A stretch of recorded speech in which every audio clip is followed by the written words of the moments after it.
Hello and welcome to episode 105 of MMO Weekly, presented as always by Chitty's Cheesesteaks. I'm your host, Sal Manzo, joined by MMO's Mathias, Altman-Kurosaki, and Chris Bello. Guys, thanks so much for coming on tonight. I know we're excited. Season starts tomorrow. If you're listening to this, it will be the morning of opening day, hopefully. So just very excited for everything happening. It just feels like it's been just a whirlwind of a fall into a winter, and now it's spring training, can finally get to another season here. But before we get rolling, kind of give our predictions and preview the series coming up, just want to talk about the last couple of roster moves that were made for the Mets.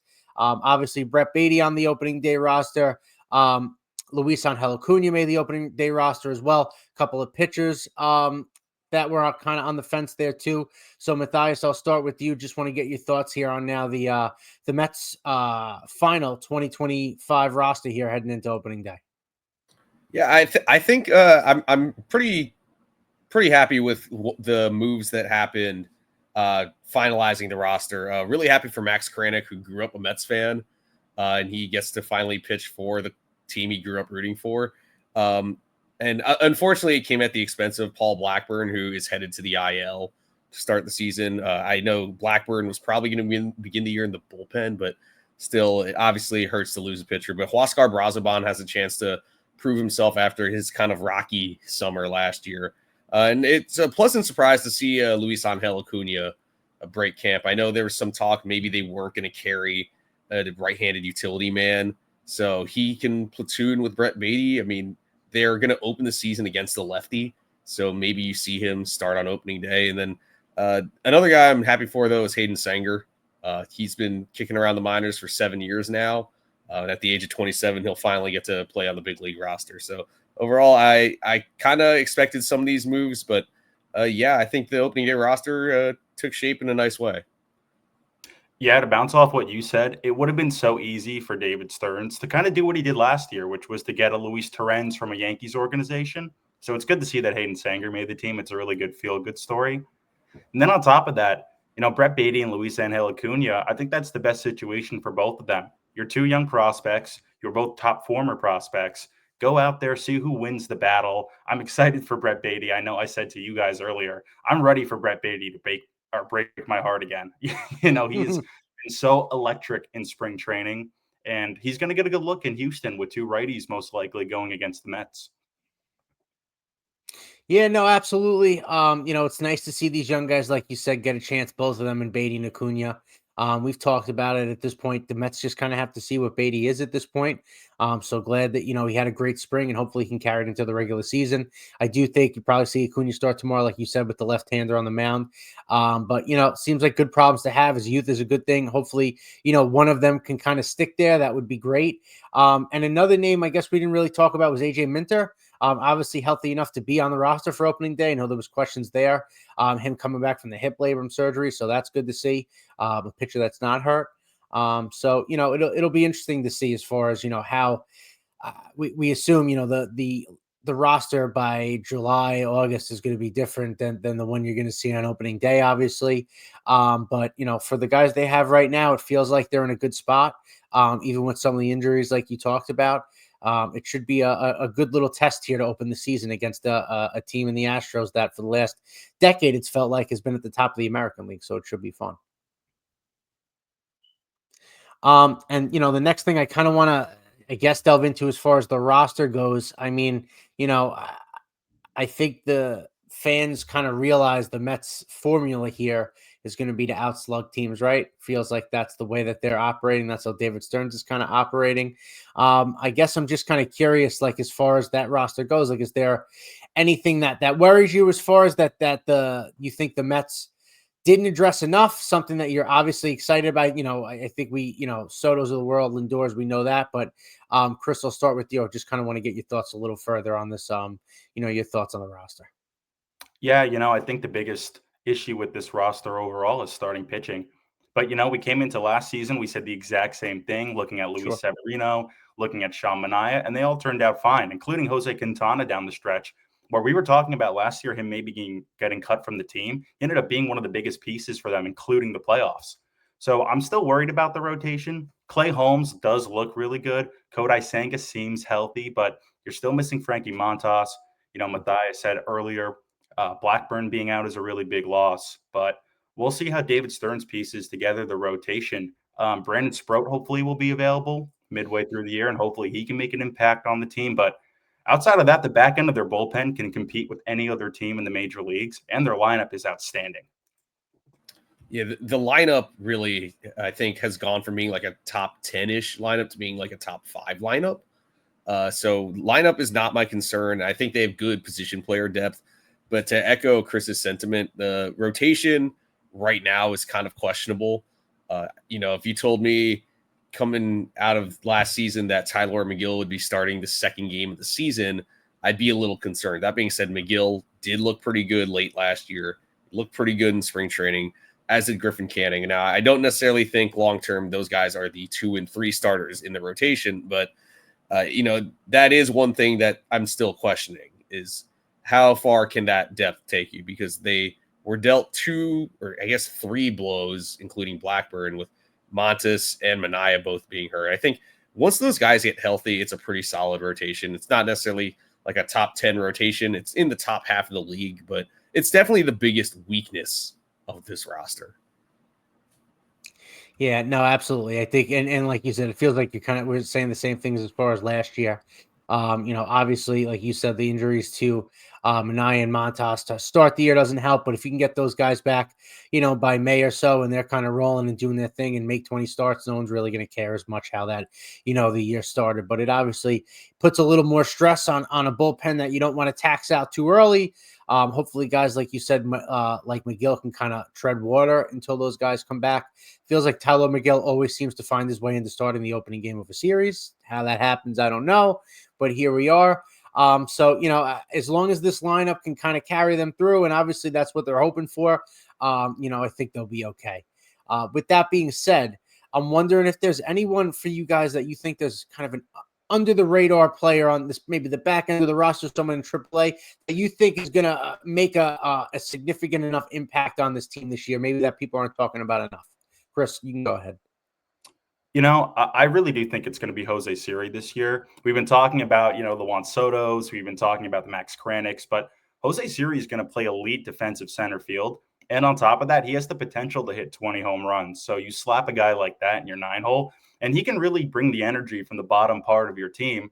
And on top of that, you don't really need him to do that anyways. You just need him to run down the ball. So I think he's going to be a big add for this team, and I think he's going to be a really big instrumental part throughout the season. I was kind of thinking along the same lines because I honestly think he has the power to maybe hit 30 in a season. He's always been a big power bat. It's just, can he make contact more consistently? But I think I'm going to go with the pitcher. I think Ryan Stanek is going to have a big season, actually. He proved in the postseason last year that he can be a valuable piece for the bullpen. And he was finally healthy late last year. Remember, he wasn't particularly effective when they first got him, but in the postseason, he became arguably the best arm in the bullpen behind Diaz. So I think we're looking at a guy who's probably going to be one of the primary setup men for the team this year. And especially if they want to make a deep run in the postseason, having a battle-tested veteran like Stanek is going to help them go a long way. Interesting. There's a couple of guys I think I can go with. I think Reed Garrett's going to be someone that's really going to, have a big year for them as far as that they rely upon a lot. Obviously, someone threw a lot of big innings in the playoffs and down the stretch last year for them, became one of the most reliable relievers down the stretch. I'm hoping he can repeat that. I think he's someone that's going to kind of fly under the radar as having a really good year for them. And another guy that I think in his role, staying healthy, hitting against lefties, I think Starling Marte is going to have a great year in a limited role as far as being that split DH with Winker, getting about 300 at-bats, mashing against lefties. If they can limit him to about 120 games of production, I think that's just a really great piece to have. A couple of years ago, before he broke his hand in 22, it felt like the Mets offense went how he went, and that was a huge blow. Different now, obviously, you got a couple of guys in the middle of that lineup that are really going to carry the load. But I think in kind of that limited action in spots, I think he's going to be really productive if he can stay on the field. Well, Sal, to piggyback off that point, tomorrow's going to be a really big day to see how they use Starling Marte. They're Sure. facing a left-hander. They're going to have Luis Angel Acuna at second base. Do you put Marte as your DH? Do you fill out the outfield with Nimmo, Soto, and Siri? I think tomorrow's going to be telling on how they use and get Starling Marte in the lineup. And to your point, he's on the short side of the platoon. I mean, they're only going to face so many left-handers throughout the year, but he's been very effective against lefties in the past. It's just, I also wonder how much they're going to use him in the field. I'm sure they're trying to limit it because of all the injuries, especially to his lower body over the past few years. But if he can even, get 300 at bats this year, I think he can be pretty productive. It's tough when you're going to be facing mostly right-handed pitchers, and Jesse Winker is also a pretty good hitter. So it's a good problem to have. I'll say that much. Yeah, absolutely. I was just about to say it's a good problem to have. It's a long lineup. It'll be interesting to see too how Mendoza can mix these guys in, keep guys fresh. Who's hot, kind of who's not. I think we know what the top half that 1 through 4 is going to look like. It's the bottom half of that order that's going to be interesting to see how he plays the mix and match game. And we know Mendoza, he's done things that, at least especially last year, maybe not necessarily things that you thought right out of the gate to decisions to make, but they seem to work. Obviously pushed, mostly all the right buttons last year. So it'd be interesting to see now with, it seems like a lot more buttons to push as far as the lineup goes, how he's going to do it. But it's only good problems to have. Absolutely. But, kind of transitioning off of that, we're going to do our season previews and things like that at the end, but just want to preview the series against the Astros. Obviously, they're going against the left-hander tomorrow in Framber Valdez. Their ace, Astros ace, been a great pitcher over the last couple of years. Great fastball, great curveball kind of deal. I just want to, outside of that, talk about the rest of the weekend, just kind of see how you guys think things stack up and where they'll be at here against, a formidable kind of AL team here. Obviously, it's going to be tough, I think, to with the pitching matchups. Mm-hmm. Tyler Gill is going to start Friday.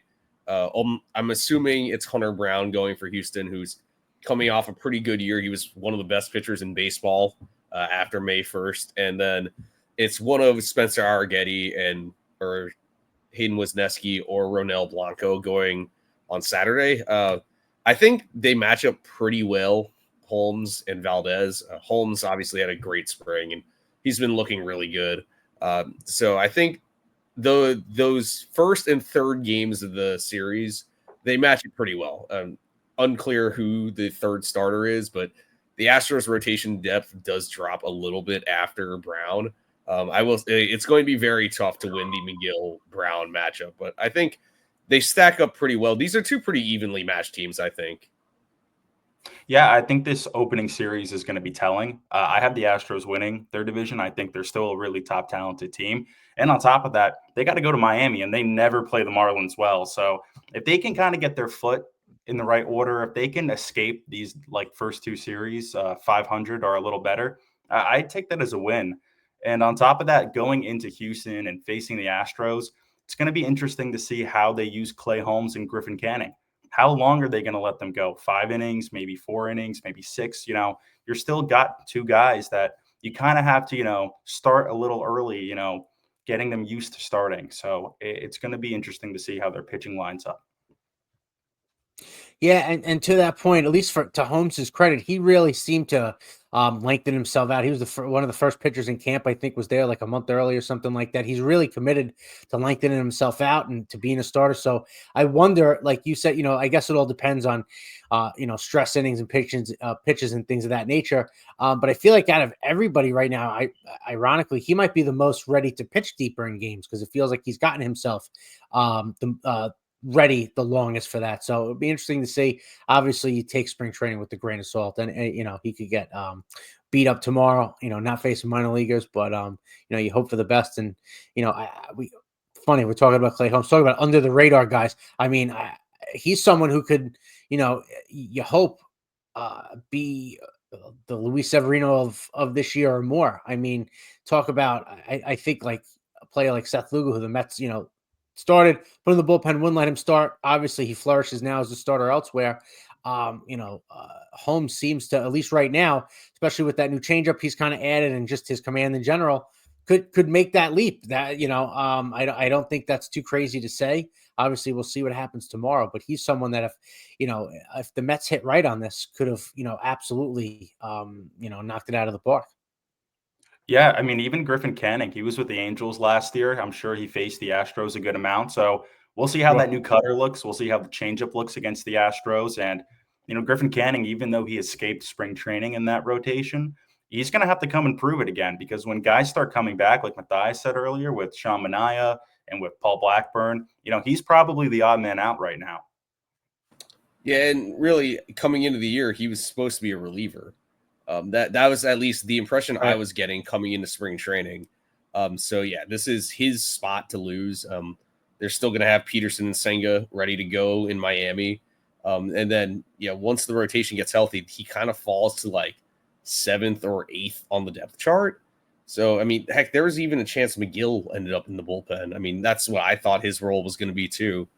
So it's going to be interesting to see that. I will say that Holmes threw 88 pitches in his last start of spring, through 5 1/3 innings. So it feels like he's been stretched out, but I do wonder if he can go like a full 6 or even stretch into the 7th if necessary. Yeah, no, I mean, I'm sure that something like that'll be sooner than later. If it happens, start one, I guess we'll see. But like we're kind of saying here, it feels like he's ready to go no matter what, at least for game 1 tomorrow. And it's a good point of as far as playing the Marlins right after in Miami. It's a good early test there. Team they always kind of struggle with in Miami, so we'll be interesting there. Real quick, kind of last little bit of the show here. Obviously, want to do some predictions.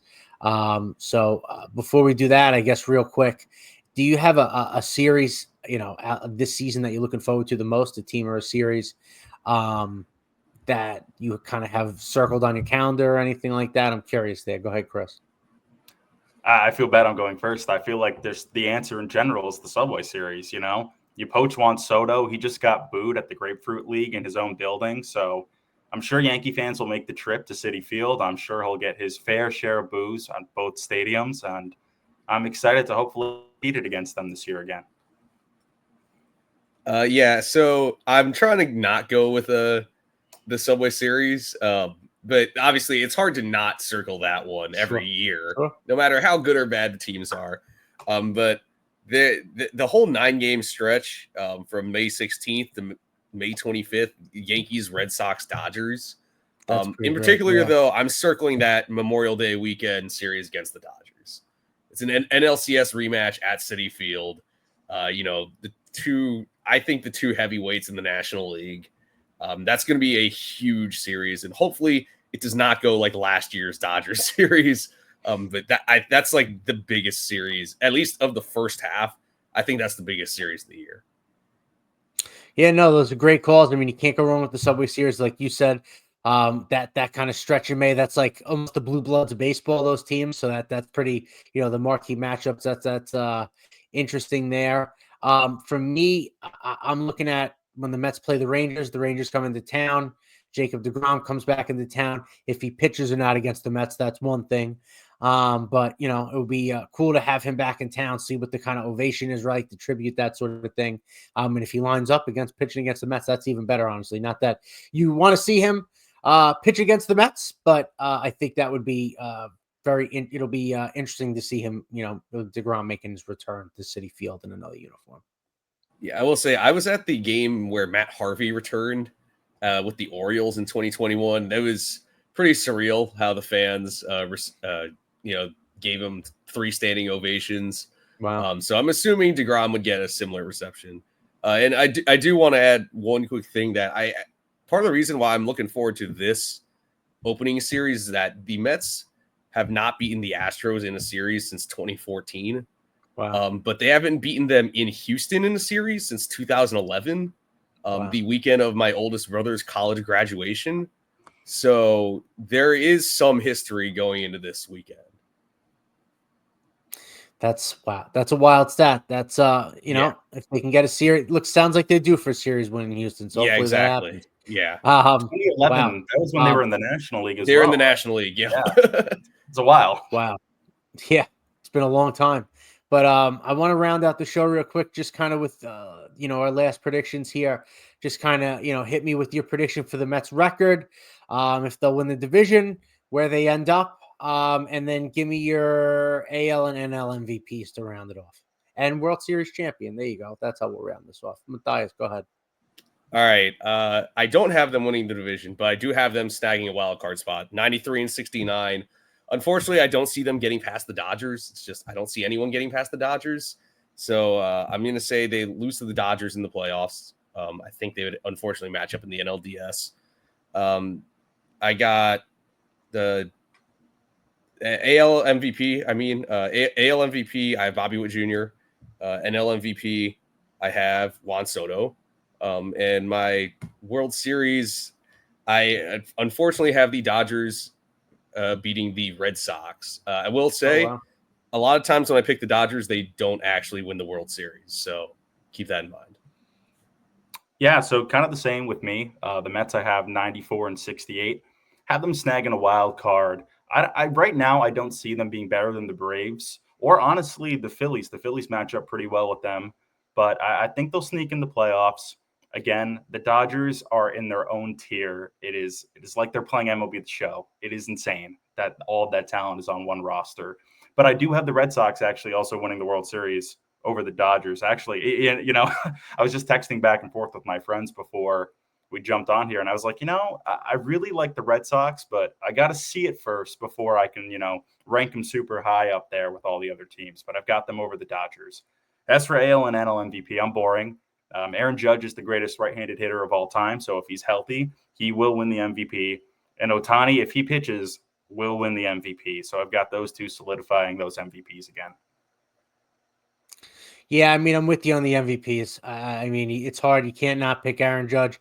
And for the exact same reason, if Ohtani's pitching and doing what he's doing at the plate, then he's the best he's the best player on the planet and the best player ever. So they're going to win the MVPs. I have the Mets at 89 wins. I don't have them winning the division. I have them winning a wild card. And I think Dodgers over the Royals this year. Unfortunately, I'd love to be biased, but my eyeballs tell me that this Dodgers team is going to be really, really good for a really, really long time. So I just worry about the Mets pitching after what kind of happened last year, if they'll have enough gas and get to that point. But hey, anything is possible. Every team is undefeated. Every team is in first place right now. Every team's got a chance to win the World Series, even the Rays without a roof and a home. Listen, anything is possible. We're just happy baseball's back more than anything. Opening day should be a national holiday. It's the best time of year, in my opinion, and just excited for another fun Mets season. Can't wait for the SNY Open and to get really annoyed at an umpire by the second inning. It's things I look forward to all winter. I don't know about you guys, but should be a fun year. Thanks everybody for listening, and we'll catch you next week as far as what's going on after the first few games of the season. So until then, enjoy opening day, and as always, let's go Mets.